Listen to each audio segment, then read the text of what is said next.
Well, he's the man with all the answers as we welcome in our draft expert and host of the First Pick podcast. I can never get that with right whenever I announce that podcast, Ryan. Nonetheless, it's Ryan Wilson joining us to talk a little bit about the draft.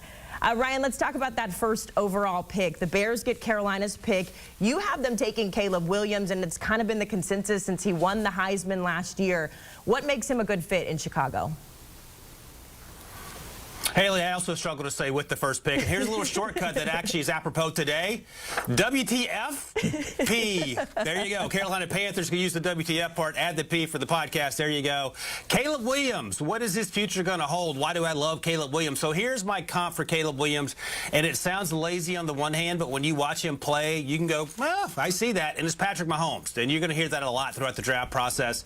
For some reason, Caleb has gotten the short end of the stick in the fall, partly because USC wasn't winning as much as perhaps people thought they should have won, and I would imagine Caleb will be the first to tell you that. But this right here, what you see off platform, Caleb has that in his bag all day long, and I keep coming back to Patrick Mahomes because you watch Patrick Mahomes on Sunday, it looks a lot like Caleb on Saturday. This throw here, two people on planet Earth can make it. Caleb Williams and Patrick Mahomes. Now, the pushback you're going to hear, Haley, and this is going to be also a recurring theme, is that, well, Caleb doesn't play on time. He runs around too much behind the line of scrimmage to make plays. Well, part of that is because his offensive line is not very good.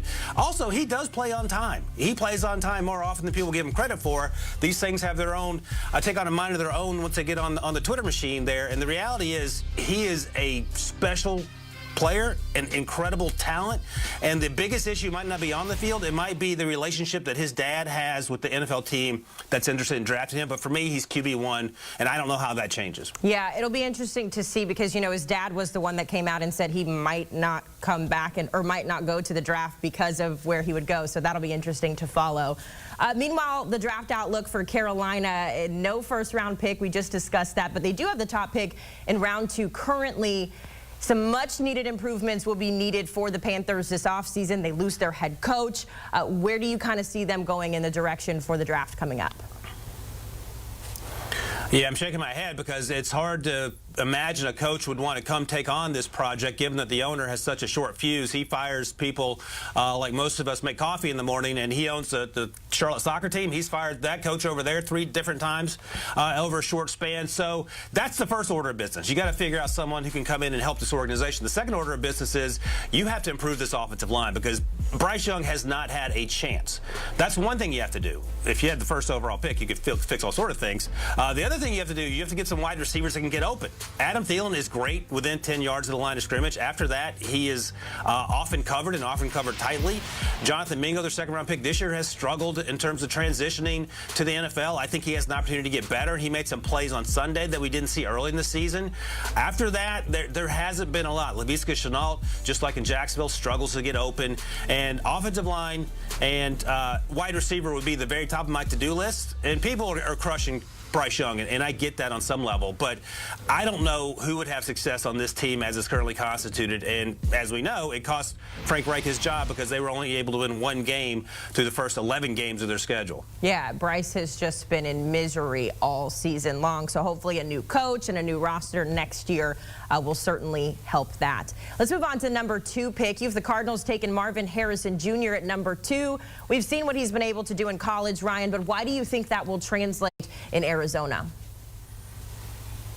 So a couple examples. Kirk Cousins, Justin Jefferson, Josh Allen, Stephon Diggs, your favorite player, Jalen Hurts, A.J. Brown. What do those guys have in common? Quarterbacks who have great wide receivers. So I think Kyler Murray has played well enough since coming back from the ACL to perhaps convince the Cardinals that he's their guy going forward. You don't need to start over with a quarterback who is an unknown, even if he's very highly thought of in the draft process. So go out and get arguably the best player in this draft class in Marvin Harrison Jr. He is literally unstoppable when he sets his mind to it, and he hasn't had C.J. Stroud throwing him the ball this year, but when he's gotten the football, he has been incredible, and I think that adds an element to that offense they haven't seen in Arizona since Larry Fitzgerald was there. And if you're sticking with Kyler and you're not trading down, get a wide receiver and make life easier for everyone on offense. I definitely agree. All right, let's move on to number 3, the disaster that is in New England. The Patriots have been dealing with quarterback issues for the last few seasons, so no better fit here than to take Heisman candidate Jaden Daniels at number 3. But Ryan, he'd be the third quarterback drafted to the Patriots since 2021. So does Bill Belichick take another quarterback? That's the question. Does Bill Belichick take another quarterback, or is Bill Belichick on the beach hanging out because he's since retired? That's going to be something worth watching as well, right? The other sort of eyebrow raiser, if you will, is that Jaden Daniel over Drake Maye. And here's my thought process here, right? So you mentioned that Mac Jones hasn't exactly worked out for various reasons. Drake Maye is certainly much more athletic than what you have in Mac Jones. But Jaden Daniels takes that athleticism to another level. And if you don't have the players around Jaden Daniels, which currently the Patriots do not have in terms of playmakers, and the offensive line is suspect, get someone who can do things like this. He reminds me a lot of Lamar Jackson. And look, Lamar Jackson certainly has players around him. That offensive line is really good in Baltimore. But you got to start somewhere. And why don't you start with Jaden Daniels, who's having a fantastic season, has made a great case for the Heisman during his time here at LSU. And while Drake Maye is probably going to get drafted higher, and I get that, this is a little fun little exercise just to see, because Drake Maye hasn't been lights out, set the world on fire this season for various reasons. Jaden Daniels has, and I think he has an opportunity to come in right away and perhaps help this offense in New England, which has been incredibly hard to watch this season. Yeah, at halftime down in Death Valley, the band did a formation where they were in the shape of a Heisman Trophy for Jaden Daniels, so he has certainly had a tremendous season so far. Let's go back to the Bears here at number 4, because they have a leading 32 sacks allowed in 2023. So Ryan, your pick, Chicago gets some O-line help with their second top 4 pick. Yeah, they would love to get Marvin Harrison Jr. And look, maybe there's a scenario where Justin Fields plays balls out the rest of this season. They stick with him and take Marvin Harrison first overall. That'd be a fun conversation. But given here that I had them taking Caleb at number 1 and they have the pick here at number 4, I had them taking Olufashinu, the left tackle out of Penn State. Do they desperately need offensive line help? No. I think Darnell Wright's playing really well as a rookie at the right tackle position. They like Braxton Jones. Tevin Jenkins is coming along after battling injuries earlier.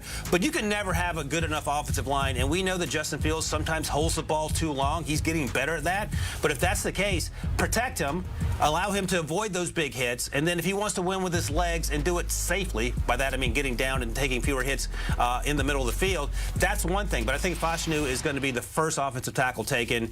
He probably goes right around this range, and maybe it's a situation where the Bears are happy with their current situation and trade down and get more draft picks, sort of like they did last year when they moved off that number 1 pick. Yeah, there's always so many scenarios that these teams can do. It's so fun to talk about it now and see how it pans out in the actual draft. All right, let's move on to number 5. Washington traded away Chase Young at the trade deadline. It's now shown over their last few weeks. If you rewatch that Thanksgiving game, you'll know what I'm talking about, Ryan. But nonetheless, you have the Commanders going with defense with that number 5 pick. Yeah, it feels like Sam Howell's their guy. They moved on from Jack Del Rio, the defensive coordinator.